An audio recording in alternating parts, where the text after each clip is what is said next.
आज की क्लास में कक्षा 10th का साइंस यानी विज्ञान में आज का जो टॉपिक है वह है परावर्तन के लिए चिन्ह परिपाटी। ठीक है, तो इसको पढ़ेंगे और एक पढ़ेंगे आवर्धन। ठीक है, तो देखिए परावर्तन के लिए चिन्ह परिपाटी में कुछ बात को ध्यान रखना है। जिसे पहला बात है बिंब सदैव दर्पण के बाईं ओर रखा जाता है। ठीक है, पहला बात क्या है कि बिंब सदैव दर्पण के बाईं ओर रखा जाता है। जैसे मान लीजिए कि अवतल दर्पण बनाएंगे, जैसे यहाँ पर ये अवतल दर्पण है। ठीक है, तो अवतल दर्पण है तो यहाँ पर बिंब जो है ये क्या है कि ये बाईं ओर रखा हुआ है।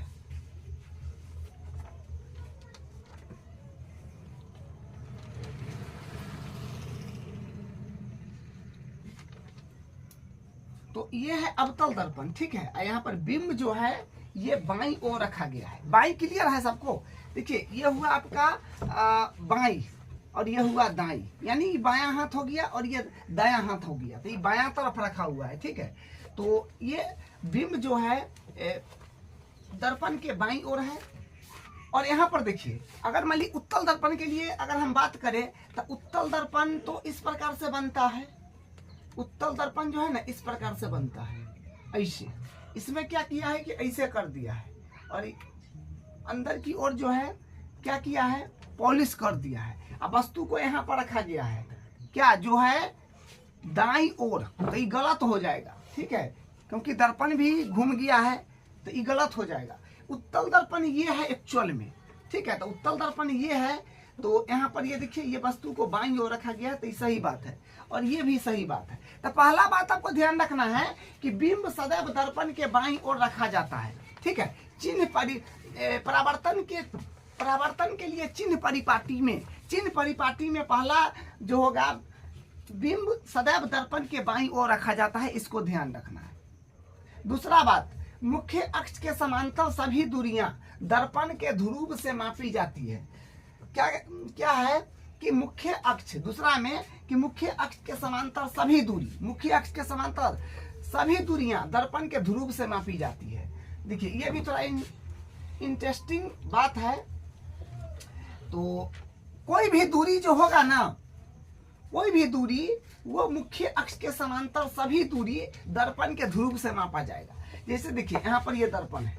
ठीक है, तो दर्पण है तो दूरी को हम लोग ये ध्रुव से नापेंगे। जैसे ये ध्रुव है, ठीक है, ये ध्रुव, ये जो है ये दर्पण है और ये कट रहा है, तो यहाँ पर ये कट रहा है तो ध्रुव हो गया। तो मान लिया कि कोई भी वस्तु यहाँ पर है तो यहाँ से नापेंगे कि कितना दूर पर है, या इधर है उधर जहाँ भी हो। जैसे आप ये पढ़े हैं ना, ये क्या होता है, ये होता है एक्स एक्सिस और ये होता है वाई एक्सिस। तो मान लीजिए कि हम कहेंगे कि कोई दूरी यहाँ पर है, मतलब कोई वस्तु यहाँ पर है तो कितना दूर है, तो आप ये मूल बिंदु से ना पता कीजिएगा कि मान लीजिए कि यहाँ पर 0 है, यहाँ पर 1 है, यहाँ 2 है, तो मतलब ये 2 इकाई दूरी पर है, यहाँ से यहाँ तक 2 इकाई दूरी पर है। तो हम लोग क्या करते हैं, मूल बिंदु से नापते हैं। लेकिन दर्पण में क्या है कि ये अगर दर्पण है तो ये जो होता है ये यहाँ पर ये ध्रुव होता है। तो इसी से जैसे हम मैथ वाला में करते हैं उसी तरह से ये ध्रुव से हम लोग कोई वस्तु अगर यहाँ पर हम रखे हैं तो इससे कितना दूर है वो पता चलेगा। ठीक है, और ये जैसे कि ना वाई एक्सिस के काम करता है, तो इसी दर्पण जो है ये वाई एक्सिस के काम करेगा। ठीक है, लेकिन हम सारा दूरी को एक्स अक्ष के समांतर ही जो होता है मुख्य अक्ष, तो इसमें जो हम दर्पण में इसको हम लोग बोलते हैं मुख्य अक्ष। ठीक है, इन लाइन को, लेकिन मैथ में तो हम लोग इसको एक्स अक्ष बोलते हैं। ठीक है, और ये जो होगा ये ध्रुव है। इसी से कोई भी दूरी नापेंगे कि इधर कितना दूर है उधर कितना दूर है। ठीक है, तो मुख्य अक्ष के समांतर रखी गई दूरियां दर्पण के ध्रुव से मापा जाएगा, ध्रुव से नापा जाएगा। ठीक है, इधर कितना दूर है, इधर कितना दूर है। और एक बात और देख लीजिए कि इसमें बिंब की दूरी को हम लोग यू बोलते हैं।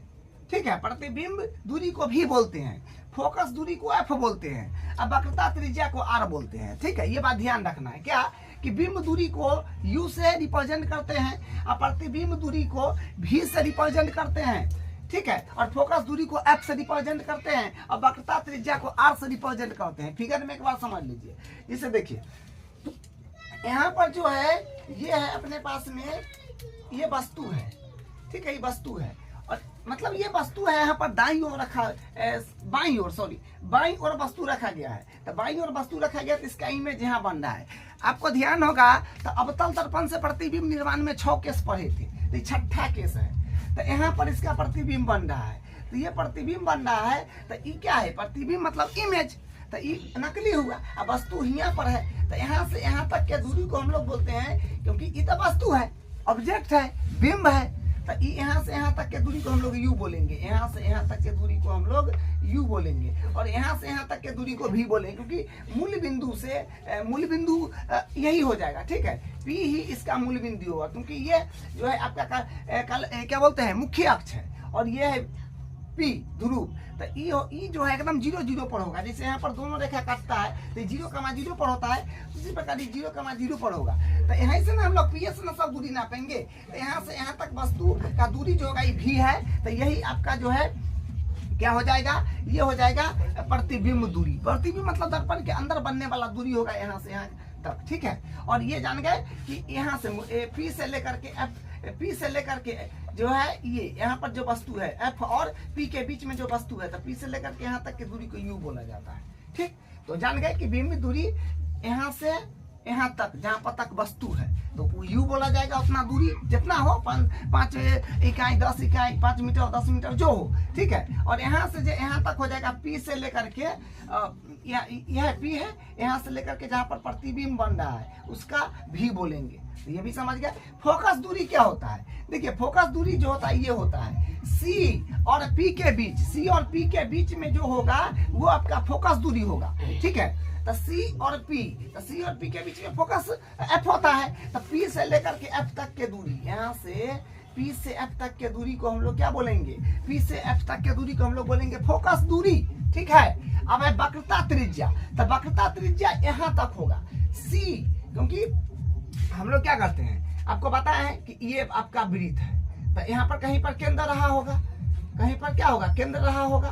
तो इस क्योंकि केंद्र से तो हम लोग वृत्त को घुमाते हैं, तो इतना हिस्सा हम लेते हैं दर्पण के रूप में। तो यह तब वक्रता, देखिए गोला का केंद्र ही क्या होता है, दर्पण का वक्रता केंद्र होता है, गोला का त्रिज्या ही दर्पण का केंद्र होता है। तो यही इसी को तो सी नाम देते हैं। तो यही आपका क्या होगा, वक्रता त्रिज्या जो होगा यहाँ से यहाँ तक का, केंद्र से लेकर के जो यहाँ तक परिधि तक का दूरी होगा वही होता है वक्रता त्रिज्या। तो सी और पी, सी से पी तक जितना दूरी होगा वही होगा आपका वक्रता त्रिज्या। यहाँ पर भी देख लीजिए पी एफ, पी से एफ, पी से लेकर के ये पी है, ये जहाँ पर दोनों क्रॉसिंग है, पी से लेकर के एफ तक जो होगा उसी को एफ बोला जाएगा। पी से एफ तक जो होगा, पी से एफ तक वही हो जाएगा आपका एफ।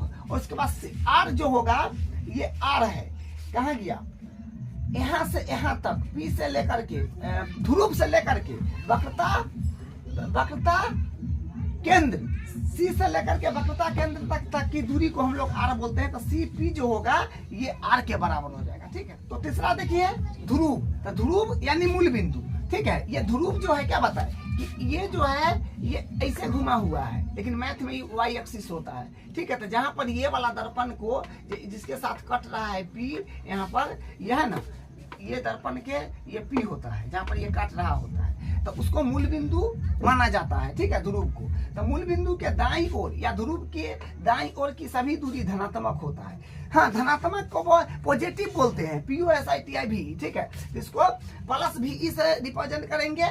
वह बाईं ओर की दूरी, इस बाईं ओर की जितना दूरी होगा सब ऋणात्मक होता है, जिसको हम माइनस भी ई से रिप्रेजेंट करेंगे, ठीक है। मतलब समझिए, जैसे देखिए यहाँ पर है क्या है कि ये आपका मूल बिंदु हो गया है, ये हो गया क्या, मुख्य अक्ष, मुख्य अक्ष हो गया ये पूरा लाइन, और ये आपका दर्पण है। तो जहाँ पर दोनों कट्टिस हो रहा है, जहाँ पर दोनों ये है बिंदु वो पी है।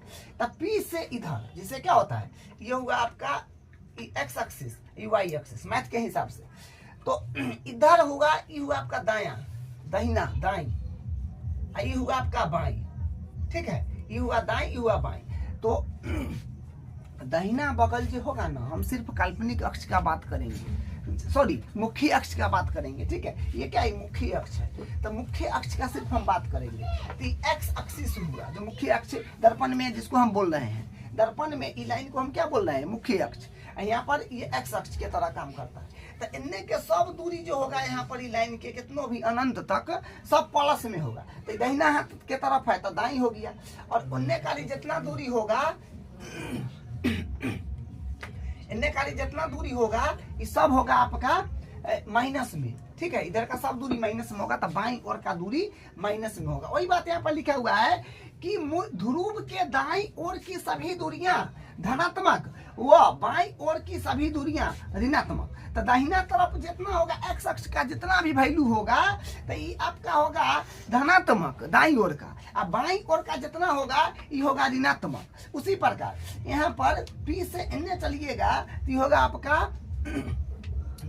आपका धनात्मक, P से उन्ने बाईं ओर चलिएगा तो होगा ऋणात्मक। हम कह रहे हैं कि चलिए F यानी P से हम नापे तो F का दूरी हमको पता चला जो 5 सेंटीमीटर है, ठीक है। हम P से लेकर के F तक जो नापे स्केल से तो हमको लगा कि 5 सेंटीमीटर है। तब P से लेकर F तक का जो दूरी है 5 सेंटीमीटर, मतलब F का दूरी क्या कहा जा सकता है, यहाँ से यहाँ तक दूरी जो 5 है ये माइनस में हो गया, क्योंकि ये तो आपका मूल बिंदु है और इधर से माइनस में होता है। तो माइनस में होता है तो ये क्या हो जाएगा, ये तो माइनस में 5 हो जाएगा, क्योंकि बायां तरफ है।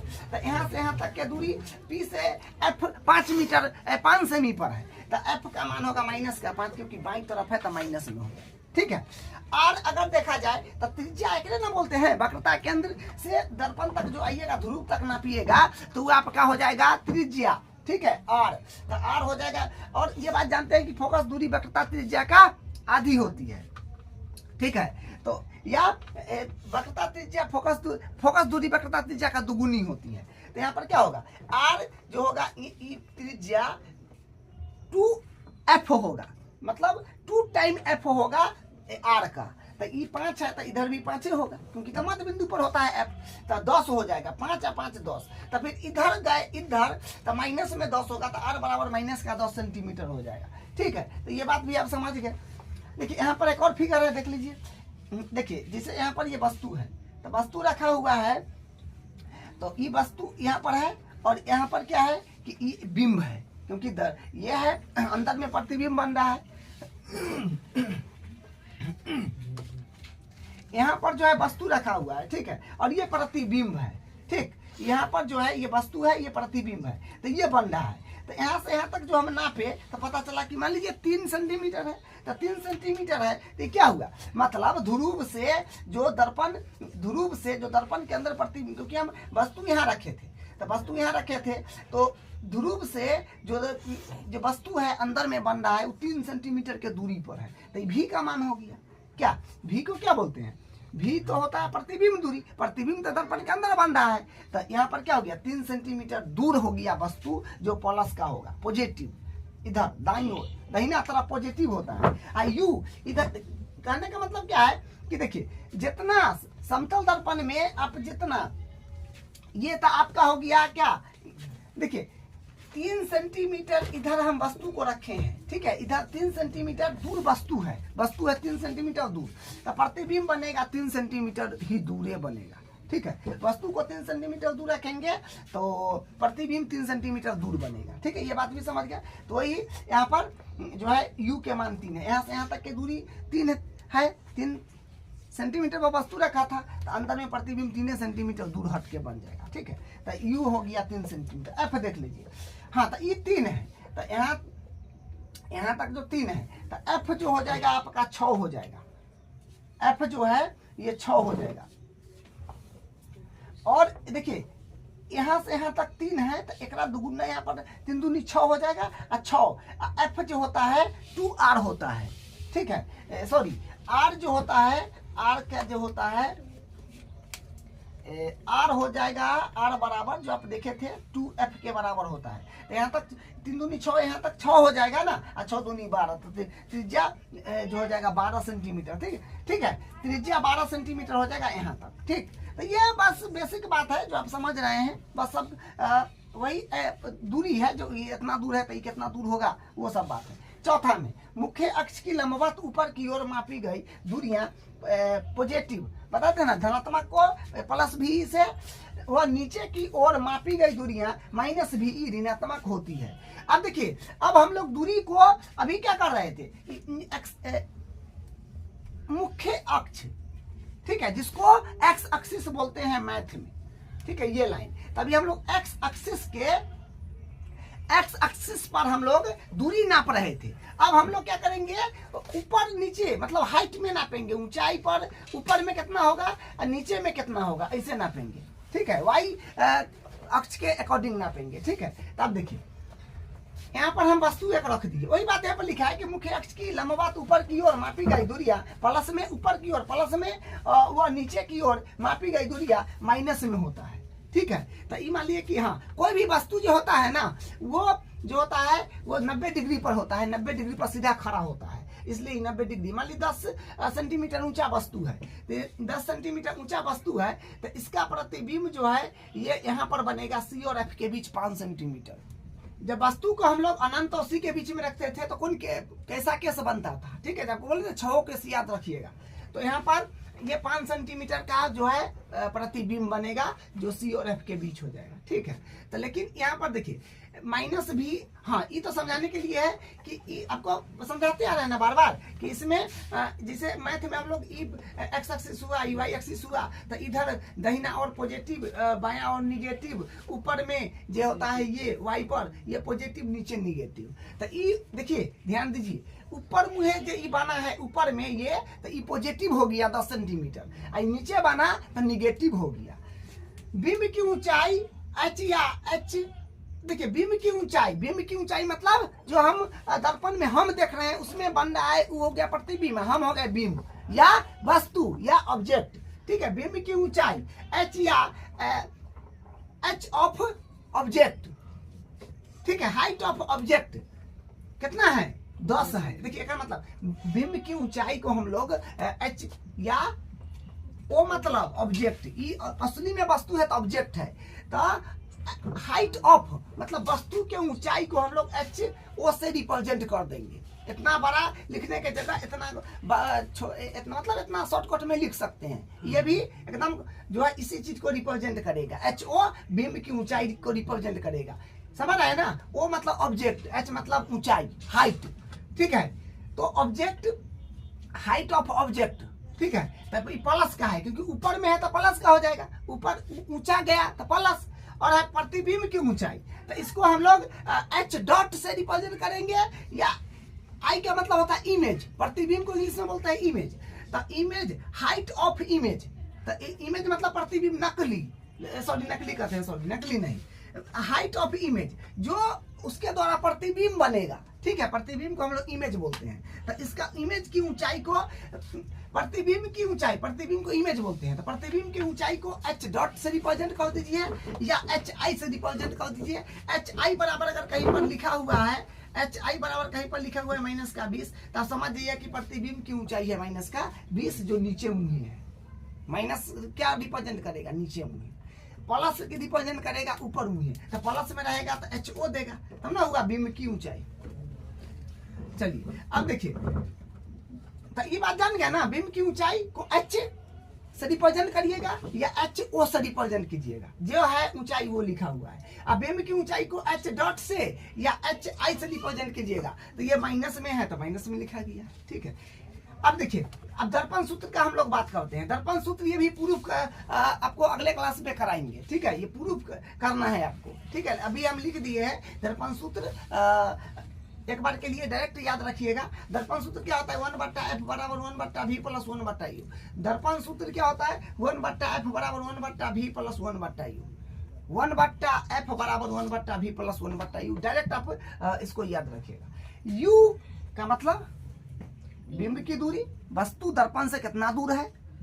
v मतलब प्रतिबिंब की दूरी, दर्पण में कितना जो है अंदर प्रतिबिंब बना है, तो जितना आप दर्पण के जो एक्चुअल में जो व्यक्ति है दर्पण से जितना दूर रहेगा उतना ही दूर उसका अंदर में इमेज बनेगा, समझ रहे हैं।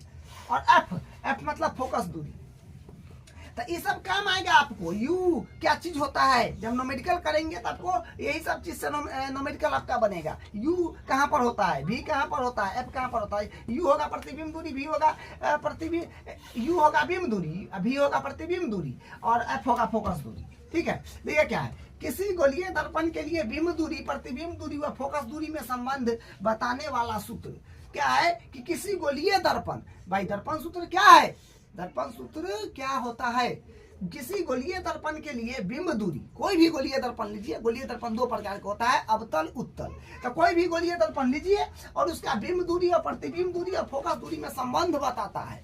क्या कोई भी गोलीय दर्पण में क्या होता है, कोई भी गोलीय दर्पण के लिए बिंब दूरी और प्रतिबिंब दूरी या फोकस दूरी, बिंब दूरी, प्रतिबिंब दूरी और फोकस दूरी में संबंध बताने वाला होता है दर्पण सूत्र। ठीक है, अब हम लोग एक बात करते हैं आवर्धन पर। एक है अपना आवर्धन, एक है अपने पास में क्या आवर्धन, आवर्धन पर बात करेंगे। आवर्धन को इंग्लिश में बोलते हैं मैग्निफिकेशन। ठीक है, आवर्धन को इंग्लिश में बोला जाएगा मैग्निफिकेशन। तो इसका मैग्निफिकेशन का ही जो आपके क्या बोलते हैं प्रथम अक्षर एम है, उसी से हम लोग आवर्धन को रिप्रेजेंट करते हैं। ठीक है, आवर्धन को इंग्लिश में बोलते हैं मैग्निफिकेशन। तो मैग्निफिकेशन जो है एम से शुरू होता है, तो पहला अक्षर एम है, तो एम ही बराबर हम लोग जो फॉर्मूला बनता है बना लेते हैं। ठीक है, देखिए आवर्धन एक्चुअल में क्या होता है, आवर्धन होता है प्रतिबिंब की ऊंचाई और बिंब की ऊंचाई को तुलना करना। ठीक है, ये लिखा हुआ प्रतिबिंब की ऊंचाई बट्टा बिंब की ऊंचाई। तो आवर्धन में प्रतिबिंब की ऊंचाई और बिंब की ऊंचाई को हम लोग तुलना करते हैं। ठीक है, देखिए एम बराबर जो होता है, जैसे यहाँ पर देखिए फॉर्मूला क्या है, आवर्धन में क्या है कि प्रतिबिंब की ऊंचाई बट्टा बिंब की ऊंचाई, तो एम एच आई होगा, वन हो गया सॉरी, यहाँ पर जो होगा एच आई। ठीक है, यहाँ पर भी एच आई होगा, तो देखिए प्रतिबिंब की ऊंचाई, तो प्रतिबिंब की ऊंचाई क्या है दिया, एच आई से है, तो वही है एम। एम मतलब जान गए ना कि आवर्धन, एम मतलब मैग्निफिकेशन मतलब आवर्धन, तो आवर्धन बराबर एच आई। एच आई मतलब देखिए, एच आई मतलब प्रतिबिंब की ऊंचाई बट्टा एच जीरो बिंब की ऊंचाई, वो हुआ, या एम बराबर एच आई बट्टा एच ओ। तो एच आई भी वही ना हुआ, प्रतिबिंब की ऊंचाई। सॉरी, यहाँ पर थोड़ा बात ये ध्यान देना था, हम गलती कर दिए, एच डॉट है। ठीक है, एच डॉट, क्योंकि देखिए प्रतिबिंब को एच डॉट से भी तो बोल सकते हैं, आप बिंब के तो सीधे एच से भी बोल सकते हैं, तो ये कर लीजिए। या फिर दूसरा का रिप्रेजेंटेशन क्या है, एच ओ एच आई। तो देखिए वही है, दूसरा का में भी एच आई बट्टा एच ओ। तो image of height of image मतलब प्रतिबिंब की ऊंचाई, और एच ओ तो मतलब हाइट ऑफ ऑब्जेक्ट मतलब क्या, बिंब की ऊंचाई। तो वही हुआ, बात वही है, प्रतिबिंब की ऊंचाई बटा बिंब की ऊंचाई, बस जैसे रिप्रेजेंट किए उसे बना दिया गया है। अब देखिए यहाँ पर अगर मान लीजिए कि यहाँ पर ई तो आप जानते हैं सी हो गया, ये आपका एफ हो गया, ई पी हो गया। ठीक, अब देखिए यहाँ क्या है कि वस्तु जो है अपने पास में यहाँ पर है। ठीक, अब वस्तु को हम मान लिए कि चलिए ये तीन कितना ऊंचा है वस्तु, एच ओ है, मतलब हाइट ऑफ ऑब्जेक्ट 3 सेंटीमीटर, वस्तु 3 सेंटीमीटर ऊंचा है, तो प्रतिबिंब बन रहा है 9 सेंटीमीटर, है ना। H I height of image कितना है, 9 सेंटीमीटर बन रहा है, तो इसका अनुपात लीजिए, एम बराबर 9 बट्टा 3, तो कट के 3 आ रहा है, तो इसका मतलब क्या हुआ, एम के वैल्यू प्लस 3 आया, तो एच आई जो है एच आई मतलब ई बी प्रतिबिंब जो है एच ओ माने बिंब गुने एम माने आवर्धन के बराबर होता है। एच आई जो होता है एच ओ गुने मतलब प्रतिबिंब बराबर बिंब गुने आवर्धन। ठीक है, तो 9 और इधर से ये तो आपका 3 से नहीं है, और मान 3 आया तो 9 हो गया। तो एक मतलब प्लस, देखिए यहाँ पर जो है एम के मान आया है प्लस का 3, तो मतलब है कि आभासी एवं सीधा बनेगा, आभासी माने नकली, सीधा बनेगा। ठीक है, देखिए दूसरा में आवर्धन का ये भी फॉर्मूला आप ध्यान रख सकते हैं कि एम बराबर माइनस का वी बाई यू, सब लॉजिकल है, कैसे आता है नहीं आता है ये सब आप निकाल सकते हैं। ठीक है, लेकिन इस सब एग्जाम में नहीं पूछा जाता है, ये हो सकता है तो पूछ लेता है, लेकिन ये सब नहीं पूछा जाता, इसलिए क्या होता है कि डायरेक्ट लिख करके बता दिया जाता है। तो आवर्धन हो गया एम बराबर माइनस का वी बाई यू, और ये हो गया एम बराबर एच आई बट्टा एच ओ। बस वही इसी से सब रिलेटेड है, ठीक है। अब देखिए बात क्या है इसमें कि m का कोई मात्रक नहीं होता है, ये अर्थात ये मात्रक विहीन राशि है। आपको कोई पूछेगा कि आवर्धन का ये मात्रक क्या होता है, आवर्धन का इकाई क्या होता है, कुछ नहीं होता है। m माने आवर्धन, आवर्धन का कोई मात्रक नहीं है, अर्थात ये मात्रक भी, अगर उसका कोई मात्रक नहीं है तो मात्रक विहीन राशि है, उसमें कोई मात्रक नहीं होता है, ठीक है।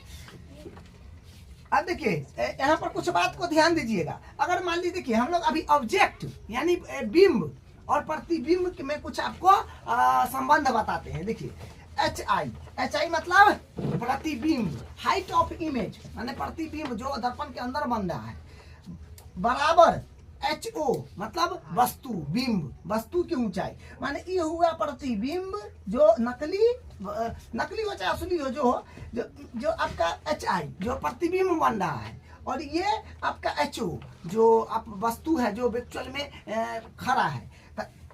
प्रतिबिंब और बिंब बराबर होगा तो m का मान 1 हो जाएगा। सोचने वाला बात है। आप यहाँ पर जैसे मान लीजिए कि क्या है कि प्रतिबिंब और बिंब बराबर है, तो मान लीजिए कि प्रतिबिंब है, यह 5 सेंटीमीटर हो जाए, 5 सेंटीमीटर कट के क्या होगा 1 आ जाएगा ना। तो ही बात है m का मान हो जाएगा। एग्जाम्पल के लिए समतल दर्पण के लिए m प्लस, समतल दर्पण जो शुरू क्लास में हम दर्पण लिए थे और बताए थे आपको समतल दर्पण से जो होता है, ठीक है। तो समतल दर्पण के लिए 1 हो जाए। अब देखिए ये बात भी तो हो सकता है कि अगर HI मतलब हाइट ऑफ इमेज बड़ा है हाइट ऑफ ऑब्जेक्ट, मतलब प्रतिबिंब जो है उन्ने मुँह के मुंह घुमाल है, उन्ने मुँह तो ई बड़ा है ई छोटा है। तो अगर प्रतिबिंब बड़ा है और बिंब छोटा है तो क्या होगा, प्रतिबिंब बड़ा है, प्रतिबिंब यहाँ पर कोई बड़ा वैल्यू रख दीजिए, जैसे मान लीजिए यहाँ पर हम बड़ा वैल्यू रख देते हैं 5, ठीक 5 रख दिए, और बिंब मान लीजिए हम यहाँ पर 2 रख दिए, तो 1 से बड़ा ही वैल्यू ना आएगा, ठीक है। अब यहाँ पर दिमाग में सोचिए आपको पता चल जाएगा, ठीक है। तो HI मतलब प्रतिबिंब बड़ा होगा अगर वस्तु से बिंब से, तो m जो 1 से बड़ा ही होगा, ठीक है। जैसे यहाँ पर 5 लिए नीचे 2 लिए तो 2 नीचे आ रहा था, ये अंक अभी आते जाएगा, तो 1 से बड़ा ही आएगा, याद रखिएगा। अब देखिए हाइट, फिर वही है हाइट ऑफ इमेज माने प्रतिबिंब, और ये हुआ हाइट ऑफ ऑब्जेक्ट, तो प्रतिबिंब और ये बिंब, तो इनमें ये मुंह घुमाल है तो ये बड़ा है वो छोटा है। तो यहाँ पर क्या है प्रतिबिंब जो है, प्रतिबिंब आपका छोटा है और बिंब बड़ा है, तो क्या होगा 1 से छोटा हो जाएगा, क्या आवर्धन मैग्निफिकेशन, ठीक है। प्रतिबिंब छोटा हो जाएगा, ठीक है। और ये कुछ बात है एक उसको देखिए। अब देखिए ये पॉइंट देखिए, यदि m माने आवर्धन, अगर माइनस भी का मतलब समझे ना ऋणात्मक, ठीक है। यदि आवर्धन ऋणात्मक हो तो प्रतिबिंब की जो प्रकृति होगा वो वास्तविक और उल्टा हो जाएगा। अब देखिए जैसे यहाँ पर है, यहाँ पर क्या है देखिए, ये आपका वस्तु है, ये वस्तु है, तो वस्तु है तो ये इसका प्रतिबिंब नीचे बन रहा है, ठीक है। ये माने ये है प्लस का भी ई, और ये नीचे बनाते माइनस का भी हो गया, ठीक है। ये देखिए यहाँ पर ऑब्जेक्ट, इस दर्पण में ऑब्जेक्ट यहाँ पर है, इसमें क्या था यहाँ पर ऑब्जेक्ट था प्लस का तो माइनस का बन गया। ऑब्जेक्ट यहाँ पर देखिए यहाँ है, वस्तु यहाँ है तो यहाँ बन रहा है, तो ये क्या है प्लस का भी यानी धनात्मक की ओर बन रहा है। तो आप इतना बात याद रखिएगा कि यहाँ पर क्या कहें अभी कि m का मान हाँ, यदि m माने आवर्धन ऋणात्मक हो तो प्रतिबिंब वास्तविक उल्टा होगा, आवर्धन अगर ऋणात्मक हो तो प्रतिबिंब वास्तविक उल्टा होगा। अगर आवर्धन है मतलब आवर्धन, और प्लस भी मतलब ऋणात्मक, यदि आवर्धन जो होगा आपका धनात्मक होगा, प्लस का होगा, तो प्रतिबिंब की प्रकृति आभासी और सीधा होगा, ठीक है। तो वही डायग्राम में यहाँ पर समझाया गया है, ठीक है। तो ये बात भी ध्यान रखिएगा कि अगर आवर्धन आपका माइनस का है तो माइनस का है तो आपका वास्तविक और उल्टा प्रतिबिंब बनेगा, अगर आवर्धन प्लस का है तो आपका आभासी और सीधा प्रतिबिंब बनेगा।